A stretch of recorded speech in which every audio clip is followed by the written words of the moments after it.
نبدأ بما بدأ به صلى الله عليه وسلم.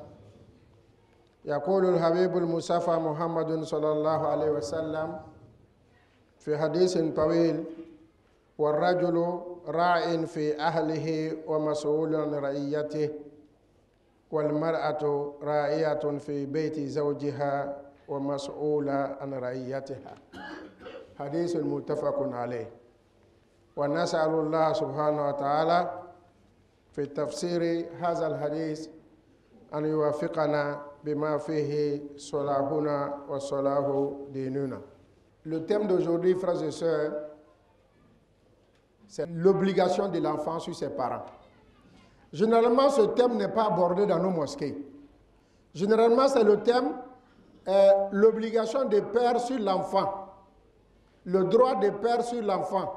Voilà pourquoi nous avons commencé par ce que le prophète sallallahu alayhi wa sallam a dit, que l'homme est le chef de sa famille.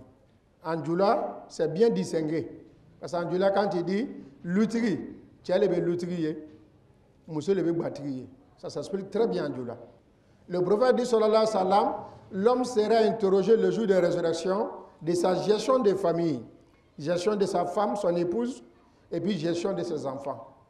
C'est ainsi aussi que la femme sera interrogée le jour de résurrection de la gestion, elle aussi, de sa famille, qui n'est d'autre que son mari, son époux et ses enfants.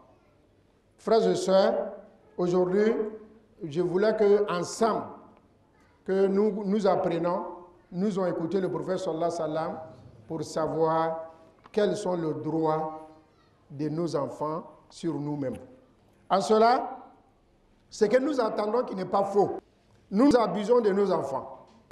Mais quelles sont les obligations de nos enfants sur nous-mêmes?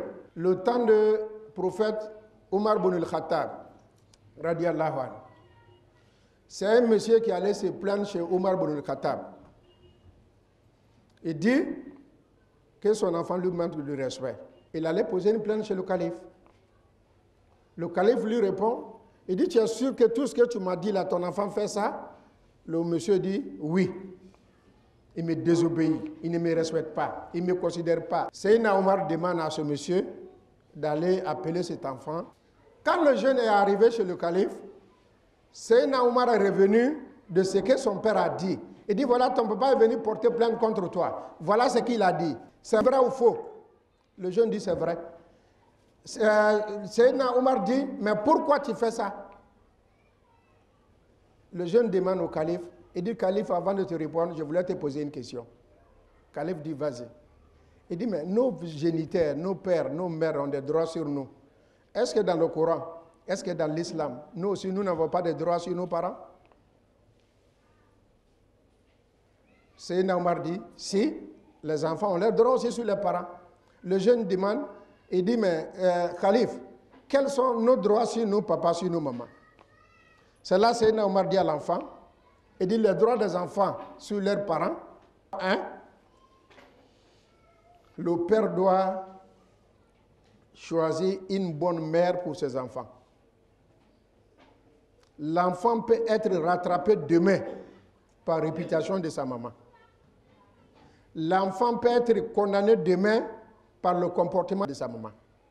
Voilà pourquoi on demande, il faut chercher une bonne mère pour tes enfants.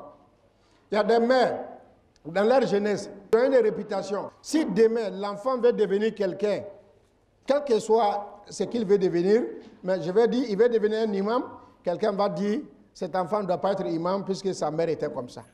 Donc, c'est le comportement de la mère qui rattrape l'enfant. Même s'il est valable pour le poste, mais il serait condamné par le comportement de sa maman. Voilà pourquoi on demande à ceux qui veulent se marier, il faut avoir pitié de tes enfants, il faut leur choisir une bonne mère, une maman, que le comportement de cette maman-là, son passé-là, ne condamne pas les enfants demain. Deuxièmement, Seydina Omar dit, quand l'enfant naît, le père a comme obligation de donner un bon nom à l'enfant. Je dis un bon nom. Généralement, nous nous amusons à faire des noms. Faites très attention. Quand on donne le nom de quelqu'un, c'est ton enfant, ça veut dire que tu souhaites que l'enfant devienne comme cette personne-là. Quand tu regardes le comportement de la personne, même si l'enfant ne prend pas tout son comportement, mais l'enfant va prendre au moins quelques comportements dans le comportement de la personne. Troisièmement, on dit, les enfants ont comme obligation sur nous aussi de les enseigner la religion. Donc, on a comme obligation de leur montrer le chemin de la mosquée, de leur montrer les recommandations de la religion. Ça, c'est une obligation sur les parents. C'est une obligation aussi sur les parents de leur montrer le mode de vie que l'enfant doit apprêter. Quand l'enfant vient, il est net. Il est noir peut-être certainement, mais tu vas trouver qu'il n'a pas de langue. Si on donne à un Chinois, qui lui donne sa langue, il va parler chinois. Quand on lui donne à Américain, pour lui donner sa langue, l'enfant devient américain, il va parler américain. Tel que nous choisissons la langue que ton enfant doit parler, il faut lui faire choisir la religion que toi-même tu pratiques. Évitez de dire à l'enfant, c'est pas comme ça on fait. En France, c'est comme ça on fait. Aux États-Unis, c'est comme ça on fait. Dis plutôt à l'enfant, en islam, voilà comment on doit faire. Il faut lui montrer l'islam comme mode de vie. Il faut lui montrer l'islam comme référence. Voilà pourquoi même quand l'enfant naît, on te demande d'appeler la prière dans son oreille droite et puis de faire ikama dans son oreille gauche. Pourquoi? Une manière de l'appeler vers la mosquée. Dès qu'il entend, tu lui dis, ce qu'on a gardé pour toi ici, là, c'est Adzan.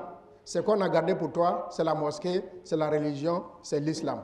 Donc, tenez vraiment, soyez les premiers maîtres de l'enfant avant même que l'enfant ne soit parti à l'école coranique. Ensuite, les enfants ont une obligation sur nous par rapport à leur éducation. Il faut éduquer ton enfant comme l'islam t'a demandé.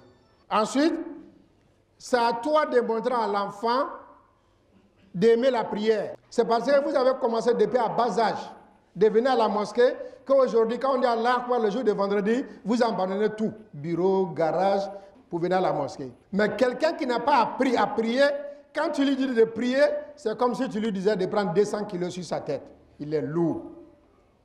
Il préfère s'arrêter 1 heure sur son pied pour regarder un match de football que de s'arrêter 5 minutes pour faire une prière. Il préfère chanter 30 minutes, 40 minutes. Ensuite, parmi les droits des enfants sur leur géniteur, le sens des bienfaits, ça aussi, ça s'apprend. C'est-à-dire, quand tu dis à l'enfant, prends 200 francs, va payer un gomi, tu donnes fils Abilillah devant la mosquée. C'est un apprentissage que tu es en train de faire à ton enfant. Quand tu dis à l'enfant, il y a quelqu'un qui est devant la porte, c'est une nécessité, il est en train de dire fils Abilillah. Toi-même, tu peux partir, hein, mais tu donnes l'argent à l'enfant, tu dis va donner aux nécessités. C'est un apprentissage. Quand tu dis à l'enfant de partager la nourriture, c'est un apprentissage. Quand tu dis à l'enfant, tiens, va donner ça à l'imam, c'est le sacrifice de mon papa qui est décédé. C'est un apprentissage. Donc, le père a comme obligation d'enseigner à l'enfant le sens des bienfaits. Il a comme obligation aussi d'enseigner à l'enfant le sens d'éviter ce qui n'est pas bon. Tout le monde parle des microbes.